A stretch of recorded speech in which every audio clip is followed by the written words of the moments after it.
Hi guys, welcome back. आप सभी का अपने चैनल स्मार्ट स्टडी क्लास में बहुत बहुत स्वागत है।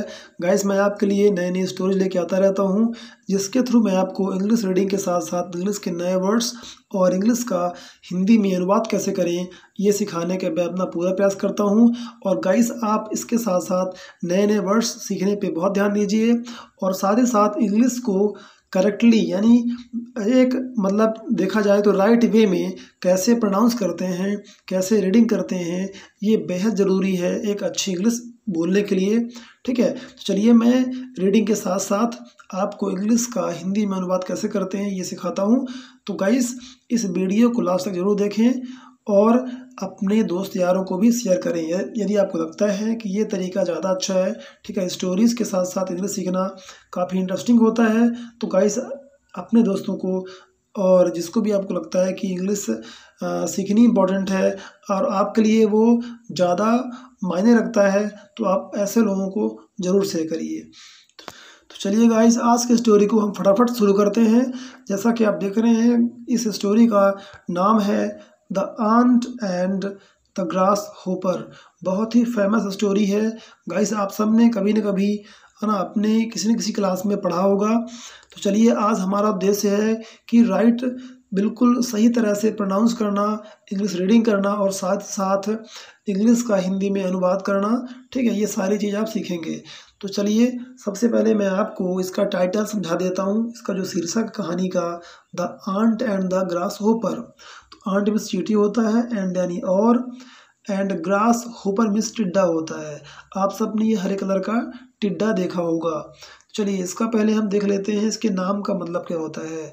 देखिए, ग्रास होपर बना है दो वर्ड से। पहला वर्ड है ग्रास। ठीक है, ग्रास यानी होता है घास। चूंकि ये घास में रहता है इसलिए इसका नाम के सबसे पहले आगे क्या है, ग्रास। नेक्स्ट है होप, होपर। ये होपर बना है होप से। होप मीन्स होता है उछलना कूदना। चूंकि ये क्या होता है कि हरी हरी घास में उछलता कूदता रहता है, इसलिए इसका नाम क्या पड़ गया, ग्रास होपर। नेक्स्ट देखिए, इन अ फील्ड, एक खेत में, वन समर्स डे, एक गर्मी के दिन में, अ grass hopper was hoping about, एक टिड्डा क्या कर रहा था, होपिंग अबाउट यानी उछल कूद रहा था। चर्पिंग एंड सिंगिंग, मतलब चर्प यानी होता है आवाज़ निकालना, जो कीड़े मकोड़े आवाज़ निकालते हैं टर टर की। ठीक है, जैसे भी निकालते हैं उसको चर्पिंग कहते हैं। एंड सिंगिंग, गाते हुए। To its heart's content, heart's content यानी होता है दिल के संतोषजनक स्थिति में होना। यानी जब दिल से हम कोई चीज़ गाते हैं, बहुत प्रेम से गाते हैं, उसको बोलते हैं to hearts content. And next क्या देखिए, एन आंट पास्ड बाय, एक आंट वहाँ से गुजरी। पास्ड बाय यानी होता है गुजरना।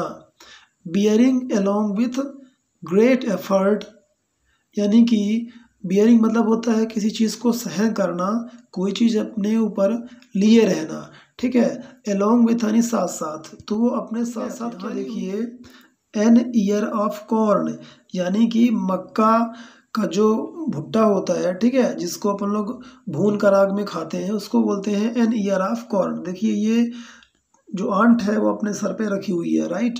देखिए, he was taking to the nest, वह कहाँ ले जा रहा था, आंट है उसको taking to the nest, nest यानी घोंसला, वो अपने घोंसले पर ले जा रहा था ताकि वो बरसात के मौसम में आराम से खा सके और अच्छे से अपने घर पे रह सके।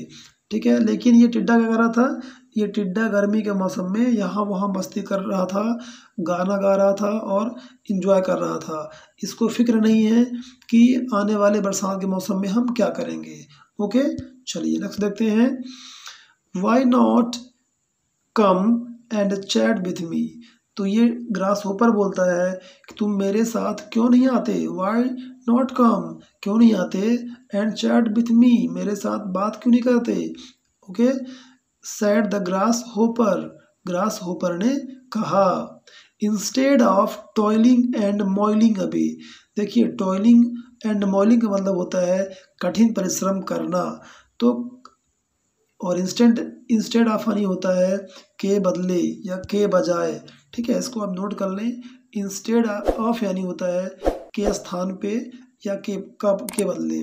तो तुम टॉयलिंग एंड मॉर्निंग अवे यानी कि कठिन परिश्रम करने के बदले तुम आकर मेरे साथ बैठ के बात क्यों नहीं करते। नेक्स्ट है I am helping to lay up food for the winter said the ant. Ant क्या बोली, अरे भाई मैं विंटर मौसम के लिए यानी सर्दी के मौसम के लिए क्या कर रही हूँ, फूड इकट्ठे कर रही हूँ। Helping to lay up food, ले अप फूड मतलब कि भोजन को इकट्ठा करना, ठीक है।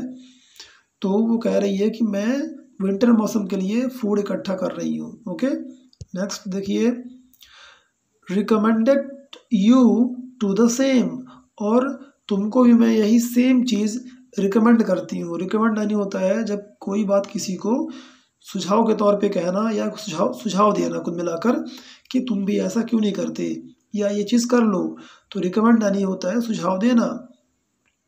तो मैं भी तुमको सेम चीज़ का सुझाव देती हूँ कि तुम भी मतलब मेहनत करो, परिश्रम करो और अपने आने वाले जो ख़राब मौसम है उनके लिए कुछ बचा के रखो, ताकि तुम बाकी जो लाइफ है उस मौसम में अच्छे से एंजॉय कर सको। ठीक है, चलिए गाइस इस स्टोरी से हम बहुत ही अच्छा मैसेज सीखते हैं, ठीक है, जो कि हम आपको लास्ट में बताएंगे। फिलहाल देखिए वाई बदर अबाउट विंटर। बदर मीन्स होता है परेशान होना या चिंता करना, ठीक है। तो विंटर के मौसम के बारे में क्यों परेशानी हम उठाएं, क्यों है ना हम समस्या में पड़ें। सैड द ग्रास होपर ने कहा, सैड मीन्स कहा, ठीक है।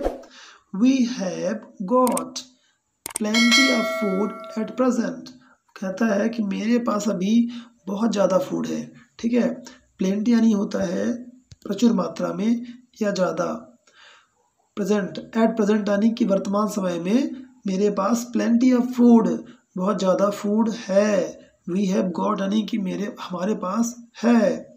But the ant went on to its way and continue its toil, मतलब कि लेकिन आंट ने उसकी बात पर ध्यान न देते हुए वो वेंट ऑन, वो चली गई, इट्स वे अपने रास्ते, वो अपने रास्ते चली गई और कंटिन्यू करती रही, यानी कंटिन्यू परिश्रम करती रही।